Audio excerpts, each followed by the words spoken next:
Simply बात की जाए तो ये लॉ जो है ये तकरीबन कायनात की हर चीज़ पर लागू होता है।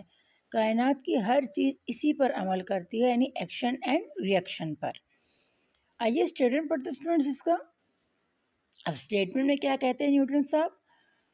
तो when one object exert a force on a second object, यानी अगर कोई एक जिस्म कुव्वत लगाता है किसी दूसरे जिस्म पर, the second object exert a force of the same magnitude, तो जो सेकंड ऑब्जेक्ट है वो भी उसी मैग्नीट्यूड के मुताबिक उस पर फोर्स लगाएगा।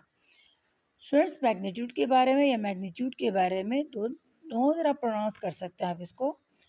इसके बारे में हम पहले ही पढ़ चुके कि magnitude means number plus proper unit.